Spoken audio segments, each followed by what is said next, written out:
worship, what do you think about when you think of worship?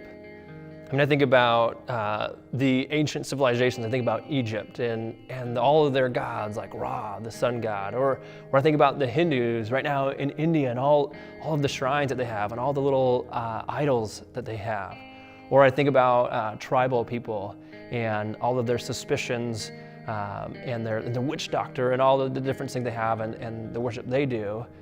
But when it comes to our Western culture, what do I think about when I worship? I think often of the church. We think about going to worship service on the weekend. We think about the band, the music. We might even get caught up in hymns or choruses, or it's lifting our hands, or it's that moment that we go, oh, I just really felt God's presence and like He was really ministering to my soul. And we go, that's worship. But really, in the Bible, it's even a broader term of what worship is. In Romans 12:1, it talks about because of who God is, because of His mercy, His love for us, what He's done for us, that we are to present our very lives, our bodies, as a living sacrifice to God, and that is our worship to Him. That's what's acceptable to Him. So really, He's saying what we do with our life is worship. So our very drive is worship. We're born to worship. We're made worshiping.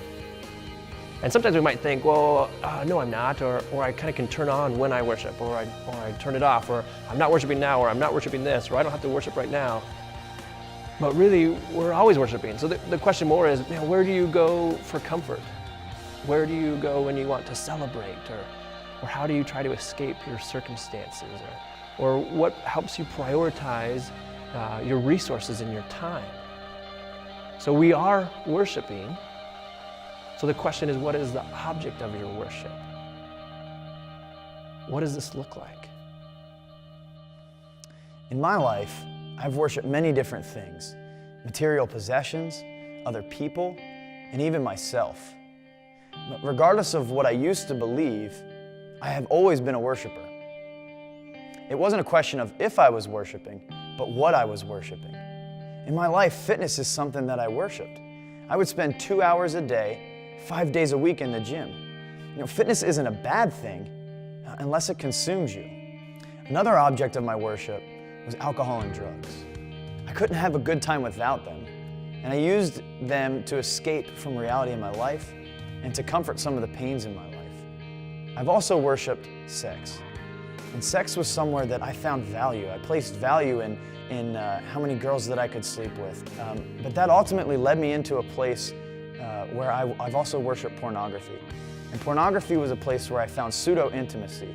It was a place where I could find intimacy without entering into a real relationship.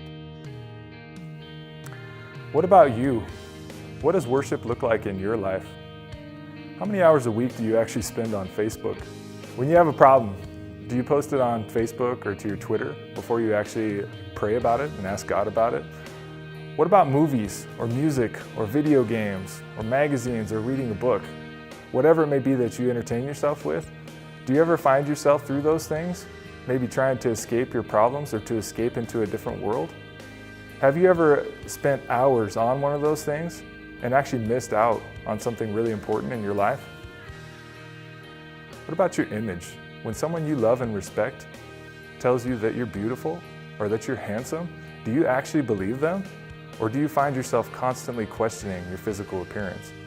Do you spend money on clothes and cars and other things that you don't have and absolutely can't afford, trying to impress other people, trying to look a certain way, trying to fit into a mold that isn't actually who you are?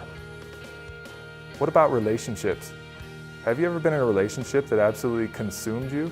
You were obsessed. You couldn't think about anything else. You couldn't eat. You couldn't sleep.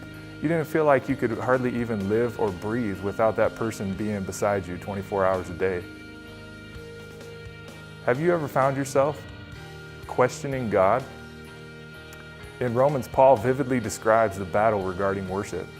He clearly shows us that everyone is in one of two categories: those who worship the Creator and those who choose to worship created things. What is your object of worship?